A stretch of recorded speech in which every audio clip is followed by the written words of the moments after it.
Welcome to जी सुन तक में आप सभी का बहुत बहुत स्वागत करते हैं। मेरे प्रिय भाई बहनों, जिस तरीके से आज हमारे नई दिल्ली में यानी भारत देश में जिस तरीके से आज G20 की बैठक चल रही है और कई दिनों से चल रही है, और जिस तरीके से यहीं पर एक अपडेट निकल कर के आती है जो कि बहुत खतरनाक है। हालांकि हमारे भारत देश के लिए तो बहुत अच्छी बात है, लेकिन आज जो भारत देश में जिस तरीके G20 की बैठक में बहुत सारे देश के दिग्गज जो प्रधानमंत्री हैं और प्रेसिडेंट हैं, मतलब राष्ट्रपति, यहाँ पर उपस्थित हैं। मेरे प्रिय भाई बहनों, हमें देखता है कि जिस तरीके से आज ये भूकंप आता है मोरक्को देश में जिस तरीके से शुक्रवार को आए भीषण भूकंप में अभी तक की जो रिपोर्ट निकल करके आ रही है 2000 से अधिक लोगों की मौत हो चुकी है।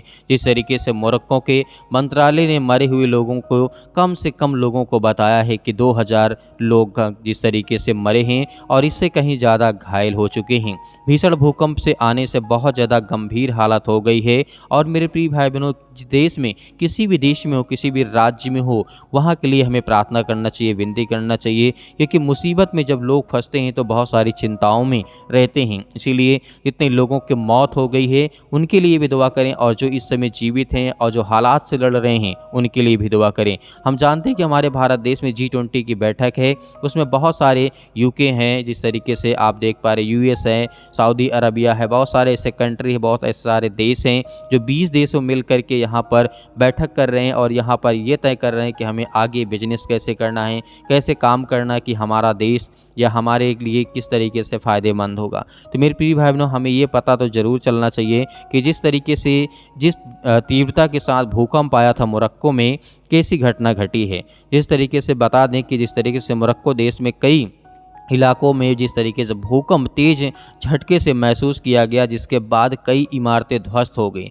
मतलब ऐसी इतनी तेज भयानक जो भूकंप आया कि उसमें बहुत सारे घर ध्वस्त हो गए, गिर गए, जो कि इसमें से बहुत ज़्यादातर स्कूल थे। और तीव्रता की बात की जाए कि कितनी स्पीड पे आया था तो 6.8 mm नापा गया है, जिस तरीके से मापी गई है। यूनाइटेड स्टेट जिस तरीके से जियोलॉजिकल सर्वे जिस तरीके से यहाँ पे किया, उसके मुताबिक स्थानीय जिस तरीके से समय अनुसार शुक्रवार शाम 6 बजे तक जिस तरीके से ये घटना घटती है। मेरे प्रियो, हमें यहाँ पर दिल दहला देने वाली बात है, जहाँ पर 2000 अधिक 10,000 20,000 लोगों की जहाँ पर भीड़ हो, संख्या हो, जहाँ पर छोटे छोटे बच्चे स्कूल में पढ़ रहे हों, वहाँ पर ऐसी घटना घटती है। तो ये हमें देखने को मिलता है कि परमेश्वर का क्रोध आज किस तरीके से पूरे देश, पूरे संसार में, पूरे पृथ्वी पर भड़क रहा है, क्योंकि परमेश्वर का वचन ही कहता है। मेरे प्रियो, हमें याद रखना है और भरोसा रखना है, इसीलिए ज़्यादा से ज़्यादा हमें प्रार्थना करना है, ताकि जिस तरीके से देश कोई भी हो, चाहे वो मुस्लिम हो, हिंदू हो, क्रिश्चियन हो, ईसाई हो, हम इससे मतलब नहीं है। हमें इंसानों के लिए प्रभु यीशु मसीह ने बलिदान दिया है, ना कि किसी जात के लिए, ना कि किसी धर्म के लिए। इसीलिए मेरे प्रियो, जो भी आपकी राय हो हमें कमेंट बॉक्स में कमेंट करके ज़रूर बताइएगा। मिलते हैं नेक्स्ट वीडियो में।